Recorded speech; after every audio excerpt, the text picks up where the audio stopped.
guys, Misan here, and I've watched 4 more episodes of Naruto, so that makes me at episode 7. So, here's the continuation of that. The first episode that I watched, well, episode 4 of this week, I didn't watch Monday or Tuesday. So, because of that, I've watched only 4. But, hey, I'll give you my opinion on them. So, episode 4, we got pass or fail. Pass or fail is the name of the episode, survival test, and the next few episodes are pretty simple, but it's building up to somewhere, which I appreciate, and it's overall pretty entertaining, and again, good lessons for not just young boys but young girls as well. But this show is obviously aimed at, so the shonen demographic is what, 10 to 13 or something like that. That's the main demographic, but I was watching like Dragon Ball Z when I was like 5 years old. Pokemon came on when I was,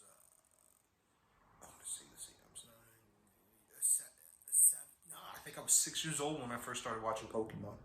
Yeah, 6 or 7, something of that nature. I was definitely watching it in the first grade, doing the trading cards and all that jazz, I was watching those kinds of stuff. I mean, my sisters were watching Sailor Moon, and they were younger than me.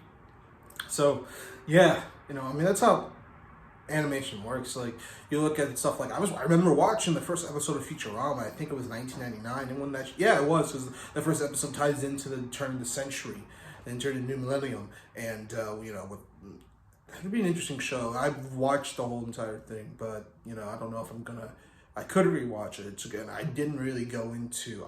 I've obviously, I think everyone's seen the first 4 seasons that originally aired on Fox. I've seen some of the 5th, 7th, 8th, 9th seasons, or whatever. I haven't seen the movie, so I guess I could watch that maybe one day. I'll do that. It's also I love those types of. Matt Groening had some great stuff, obviously, with the early Simpsons. The first, I'd say the first 15 seasons of The Simpsons were pretty solid, and then it's been hit or miss ever since, to say the least. I'm being nice about that. I think that Family Guy. That's another one. I watched Simpsons when I was younger, obviously, but I remember when Family Guy first came out on Fox, and I would watch that shit. So I don't know. Animation is weird because you make adult content, but at the same time, parents will just let it. Parents are so lenient.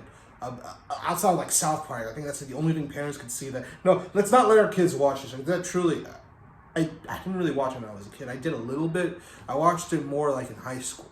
Is when I watched South Park more. And I watched a little bit when I was a kid, or like in middle school. But that was like every parent I knew. That was like a hard. I remember being at a cousin's house, and they put on South Park, and my auntie was like, no, we can't have that. And yeah, that's it's a great show. I think it's because the show's not targeted at kids to begin with, but because Trey Parker and Matt Stone, they made the characters that originally they were 3rd graders and they became 4th graders. They're stuck on the 4th grade. Kids are just going to be interested and gravitate towards that. So anyway, with this episode, Naruto, you pass or fail. It's pretty simple. You got Naruto and Sasuke and Sakura. They meet this. Well, they don't meet this Jonin. They get introduced to this Jonin, Kashaki, and he's gonna be turning them to ninjas. We'll see if they can become ninjas.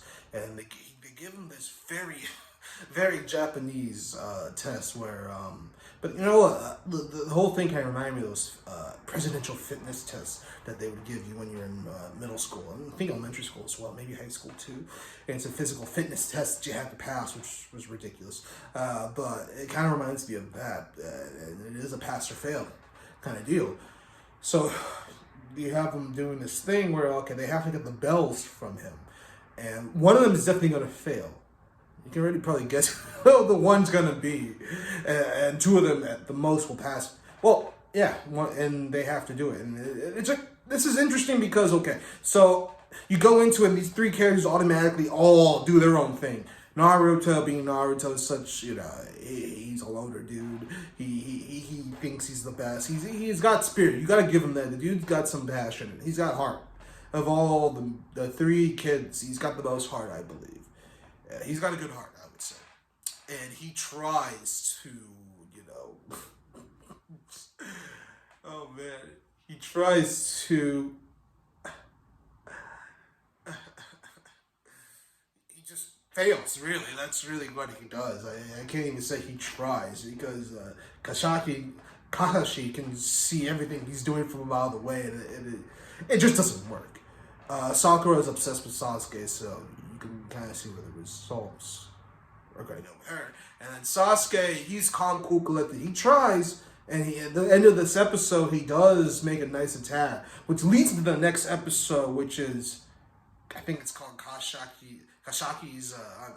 I'm sorry, I'm saying his name. I'm butchering his name here a couple times, more than a couple times, but it's his test or whatever.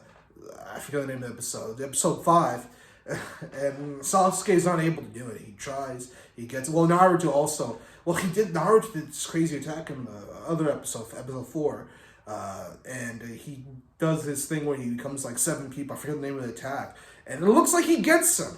Sasuke and Sakura convinced for a split second that he gets him. But then you see Naruto, like, he's like, instead has another one of his copies, and then they start fighting each other like idiots. Like, he did this also in the other episode of a friend or foe episode. So, that's consistent with they're being consistent with the character, I guess. But Kashaki was able to get away. He could see it coming, and he slipped through and replaced him with one of Naruto's copies, and that's what happened. So Sasuke takes another opportunity after Naruto sees the bell, and like a dumbass decides to go for it, even though it's an obvious trap. And that leads to the second episode where Sasuke tries to attack the Kashaki. It looks like he got him, but no, this Jonin is a Jonin for a reason. Oh, the introduction was kind of funny, I guess. Naruto wanted to play a prank on him, and it actually worked. But the Jonin's like, he looks at him, he's like, well, I hate all of you.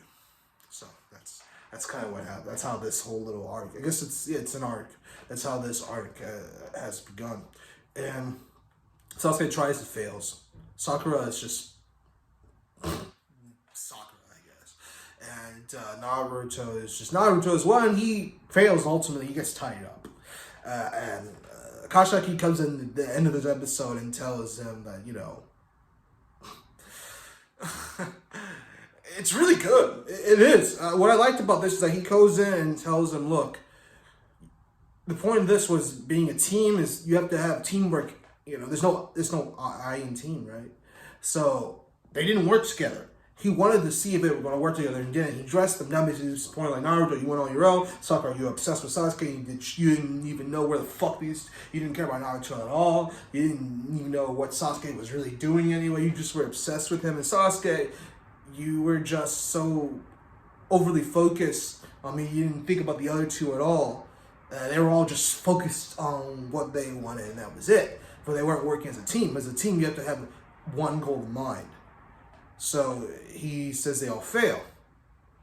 But then you have an argument, disagreement, and he's like, all right, we're gonna do this again or whatever. But Naruto can't eat because he did fail, and he walks away, and Naruto's just on the tree, hungry as shit, and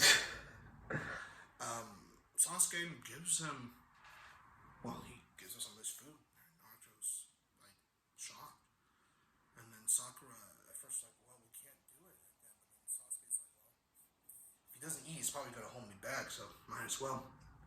And then Sakura decides to give him her food, and Naruto's like moved to tears, and the girl he's simping over, he's gonna give him some food, and it's nice, it's well done. It definitely has some emotion to it, which you can say with the show that. Oh, okay, so like you compare it to like the great shonen, like the more, this is a shonen jump. Let's say like stuff like Attack on Titan, Fullmetal Alchemist. It obviously is not gonna. I mean, maybe I'm wrong. I'm sure this show's gonna have some emotional moments, but so far I don't see it being on the emotional depth that Attack on Titan, Fullmetal Alchemist had, or such nature. Well, those shows. What I mean by emotional depth is that you got Fullmetal Alchemist and Attack on Titan just have really dark emotional moments that you're like, wow, it's very mature, which is why both of the shows are rated R despite being shonen, whereas Naruto is not rated R, I'm pretty sure, as it was on, Toonami and shit, so no, I don't think so. And so they're eating, and then the Jonin comes back and is like, what the fuck, guys, you're not supposed to do that. And it looks like they're in trouble, but then he's like, well, get past. So they passed. So the next two episodes are building up to this moment where episode 6, they meet this old man who was supposed to be like some kind of badass. And just another guy who's just dunking on Naruto, just calling him out for what he appears to be. Everyone thinks, I feel bad for this guy. Everyone thinks he's a loser. Sasuke thinks, speaking of this episode with Sasuke, what's really cool is that, so they're supposed to protect this old guy and take him to another side, basically going from point A to point B. Very simplistic plots in this story, too, as well. You can tell it's really made for a younger audience. But it's fun watching it as an adult because, as someone who's, made my own art, I made, my own indie films, animation and live action. It allows me to be able to look at this from a storyteller's perspective. I'm just grading it on, story. I mean, the acting is really good, by the way, too, I should say. But, just from as a writer and a filmmaker, I'm like, okay, that's an interesting choice. Stuff like that. And are they going down and good art that makes sense? Are they meeting their goals?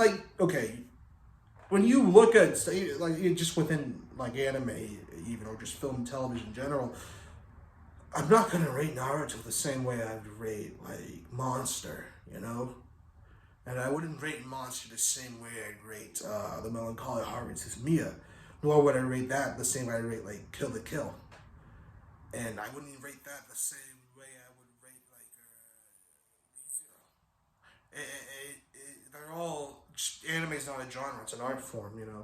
They're all the types of genres in Hollywood. Just like I wouldn't rate Spirited Away the same way that I would rate something like I was gonna say that Game of the Toro movie, but actually I wouldn't rate it the same way. They're actually very similar. You can tell he's definitely influenced by Miyazaki a lot, but I wouldn't rate Spirited Away the same way I would rate some Hollywood film I don't know, another Hollywood children's movie like Mary Poppins.